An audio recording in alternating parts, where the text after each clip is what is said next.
अकबर के मन में महाराणा प्रताप का जो खौफ था, उसे केवल युद्धों की हार जीत से नहीं, बल्कि मानसिक और कूटनीतिक दृष्टिकोण से समझना होगा। राजस्थानी लोकगाथाओं और ऐतिहासिक वृत्तांतों के अनुसार ये डर इतना गहरा था कि उसे प्रताप का आतंक कहा जा सकता है। यहाँ इस विषय पर और विस्तार से जानकारी दी गई है। 1. नींद उड़ने के पीछे का मनोवैज्ञानिक कारण। इतिहासकार बताते हैं कि अकबर एक साम्राज्यवादी शासक था जो हर चीज पर नियंत्रण चाहता था। महाराणा प्रताप का उनके सामने न झुकना अकबर की अजेयता अनविंसिबिलिटी की छवि को तोड़ रहा था। जब भी अकबर को सूचना मिलती कि प्रताप ने फिर से किसी मुगल थाने पर हमला कर दिया है, तो वह विचलित हो जाता था। लोक साहित्यों में उल्लेख है कि अकबर अक्सर रात को सोते समय प्रताप प्रताप कहकर बड़बड़ाने लगता था। यह असल में एक फोबिया, डर जैसा था, क्योंकि प्रताप की छापामार युद्ध नीति ने मुगलों के मन में अनिश्चितता पैदा कर दी थी। 2. बहलोल खान का वध और मुगलों में दहशत। अकबर ने अपने सबसे खूंखार और ताकतवर सेनापति बहलोल खान को प्रताप को पकड़ने के लिए भेजा था। हल्दी घाटी के युद्ध में महाराणा प्रताप ने बहलोल खान के सिर पर अपनी तलवार का ऐसा वार किया कि बहलोल खान घोड़े सहित 2 टुकड़ों में कट गया। जब ये खबर अकबर के दरबार तक पहुंची, तो मुगल सेनापतियों के हाथ पांव फूल गए थे। किसी इंसान की इतनी ताकत देखकर अकबर को एहसास हुआ कि प्रताप से आमने सामने लड़ना मौत को दावत देना है। 3. अकबर का स्वयं युद्ध से दूर रहना।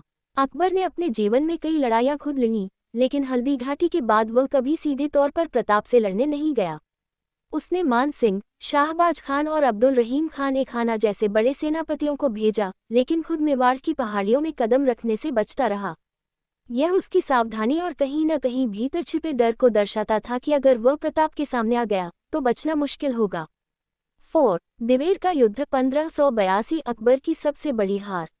अक्सर लोग केवल हल्दी घाटी की बात करते हैं, लेकिन दिवेर का युद्ध वह समय था जब प्रताप ने अकबर के डर को सच साबित कर दिया।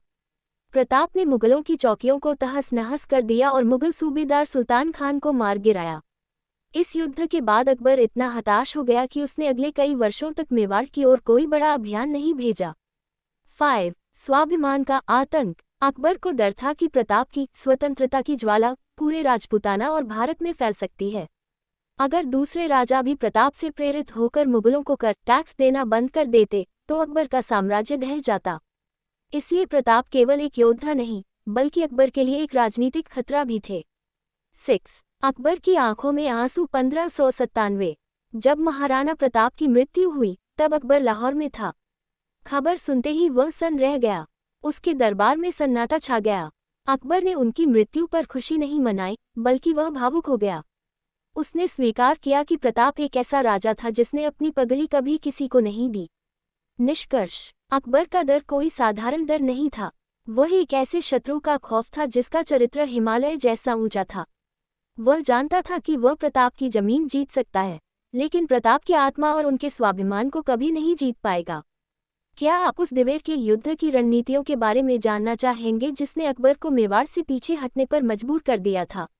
अगर वीडियो अच्छी लगी हो तो चैनल को सब्सक्राइब करें, वीडियो को शेयर करें और लाइक करें।